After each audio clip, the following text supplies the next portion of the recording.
J'aime ma région, j'écoute RSN. RSN 103.2. –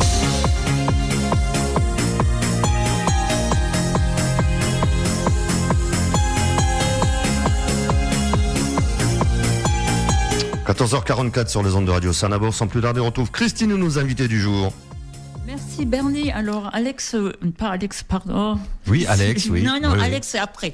Non, d'abord c'est Cyril. Vous vouliez rajouter quelque chose sur Acoustique Affinité de nouveau? Oui, tout à fait. Alors cette chanson que vous venez d'entendre qui s'appelle Je prends du bide, le clip vidéo existe aussi sur la chaîne YouTube officielle du groupe. Et je rappelle aussi que le groupe sera vendredi 23 à la salle Gaillard de Nilvange à 20h30 pour un concert qu'il donne. Donc ce vendredi-ci. Toutes les infos sur le site officiel. Et je rappelle aussi que le batteur du groupe d'acoustique fait mon oncle dans la série, il joue dans la série. Il s'appelle William Buttons.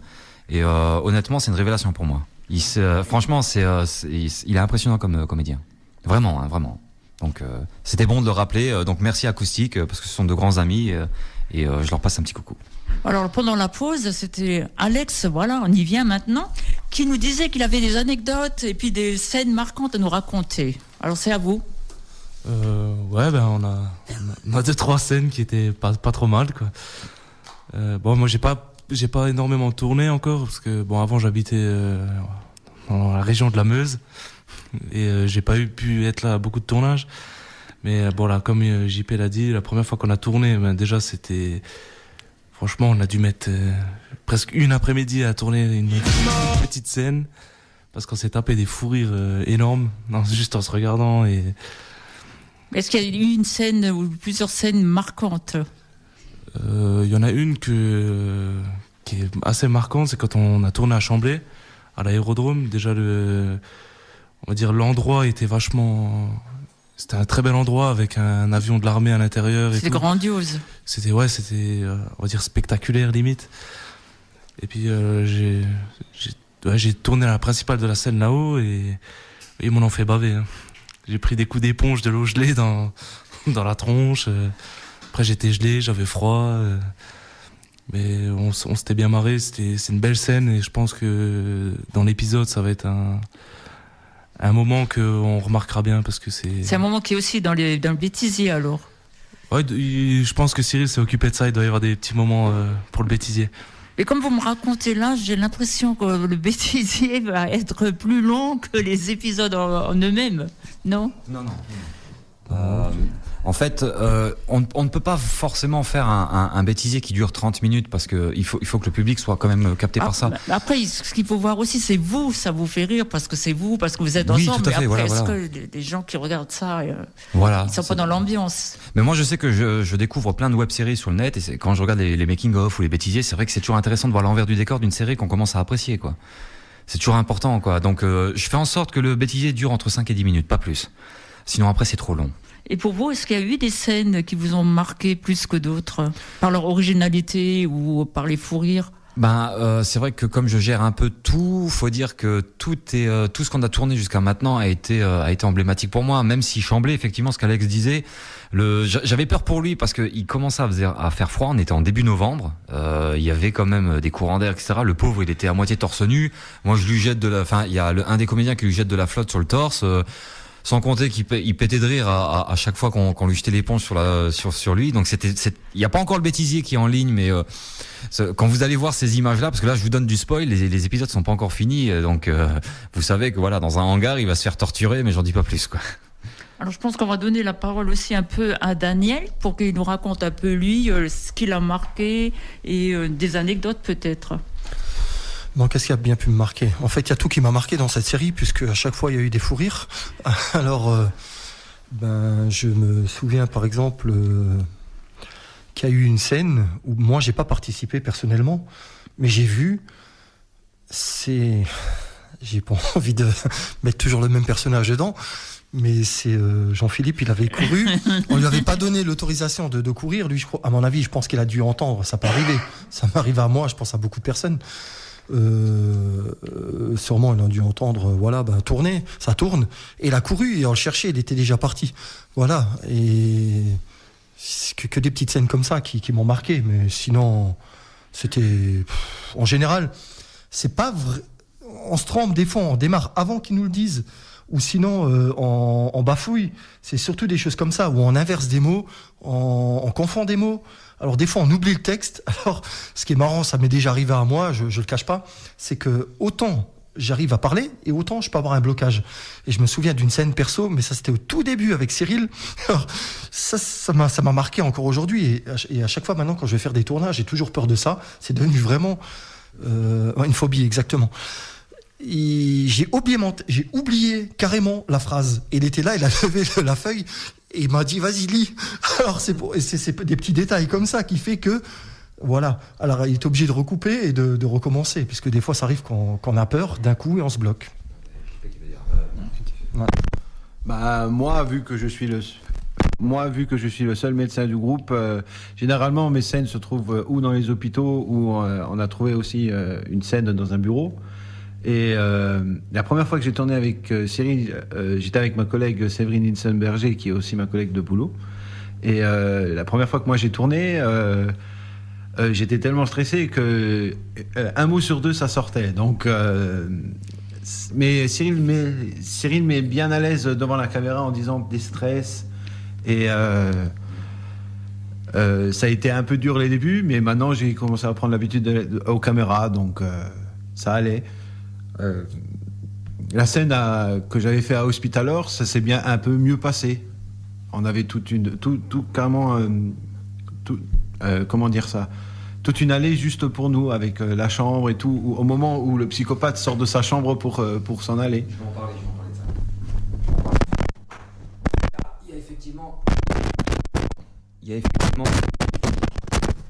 Il y a effectivement, pardon pour le bruit. Il y a effectivement, ça c'est bon de le signaler, c'est que effectivement à Hospitalor Saint-Avold, on a eu tout un service totalement fermé pour pouvoir tourner. C'est ça qui est important de le rappeler. Et c'est vrai que ça a été, on a fait, je crois, 5 ou 6 heures de tournage pour des scènes qui étaient assez originales. Et on a tourné près des urgences aussi, où là, effectivement, il y a une scène où Séverine Nielsen-Berger commence à parler au personnel en criant, alors qu'on est à côté des urgences, il se passe plein de trucs dans un hôpital. Et là, c'était difficile, quoi. Mais avec Cindy, il y a une autre scène qui est vraiment emblématique. C'était la toute première scène qu'elle avait fait dans un parc, où elle devait appeler son compagnon qui devait vérifier un buisson si Kane n'y était pas. Et à la place de dire la phrase simplement, normalement, comme là je parle maintenant, non, elle s'est mise à gueuler comme jamais.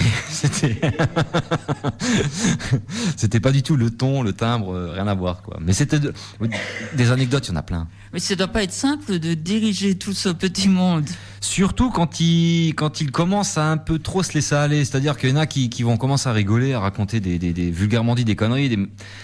À un moment donné, je suis obligé de diriger parce que le temps nous est compté, on doit avancer, etc. C'est vrai qu'il y en a beaucoup qui se laissent un peu aller. Les gars, c'est bon, on doit bosser un peu là, quoi. Attends, on rigole, poète, voilà, quoi. Voilà. Jean-Philippe, tu voulais rajouter. Philippe Cognier, il a envie de...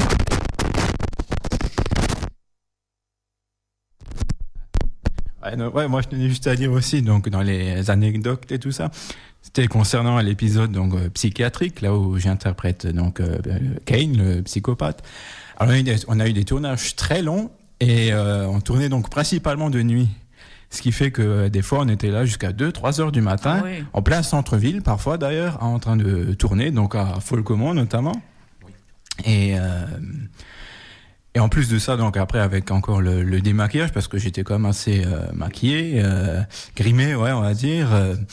Des fois, il pouvait être 4h, 5h du mat avant que chacun se couche. Et comme on a eu un été, c'était à l'été 2016, un été encore particulièrement frais, du moins ici.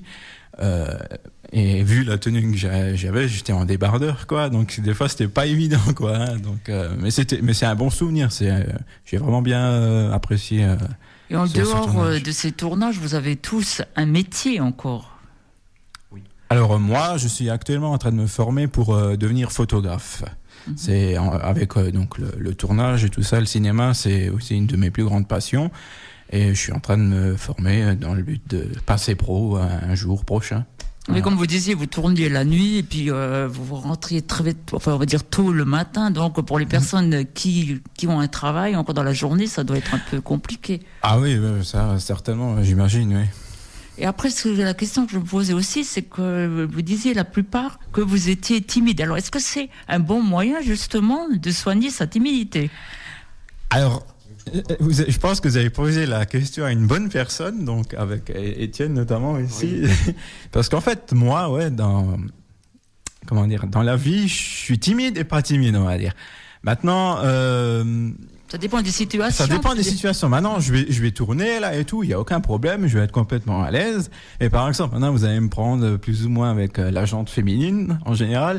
Ah, je vais perdre complètement je vais perdre mes moyens, hein. Ça je vous le dis tout de suite, c'est tout à fait autre chose. Et donc c'est paradoxal parce que d'un côté je suis complètement... Ouais, ça les fait sourire. D'un côté je peux être complètement à l'aise et d'un autre côté, ben voilà, je me l'explique pas. Ah, ouais, mais c'est plus un secret pour personne, hein, donc... Voilà, au cas où. Faites attention Pour ma part, moi, ma timidité est dans la vie de tous les jours, mais ça se contrôle. Quand on tourne, moi personnellement, quand je tourne, je me mets dans la peau de mon personnage, je ne pense à rien d'autre. Et vous oubliez la caméra? J'oublie carrément la caméra et je me concentre uniquement, je deviens maquet en fait. Directement un médecin, sans penser au reste. Donc c'est quelque chose quand même d'assez sérieux, même si on a entre guillemets la déconnade entre nous. Et c'est comme un esprit bon enfant. Même si on fait ça, quand on tourne devant la caméra, on reste au bout d'un moment très sérieux dans ce qu'on fait.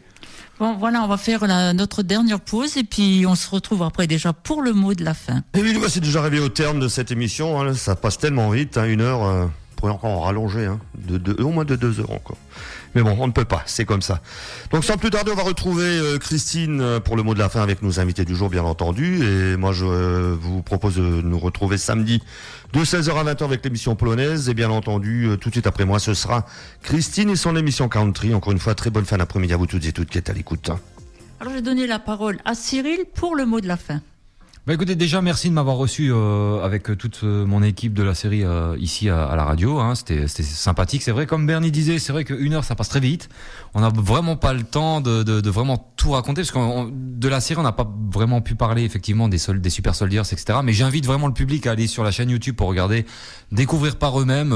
Si vous êtes passionné par les séries comme X-Files ou 24 heures chrono, ben allez-y, vous allez pas être déçus, quoi.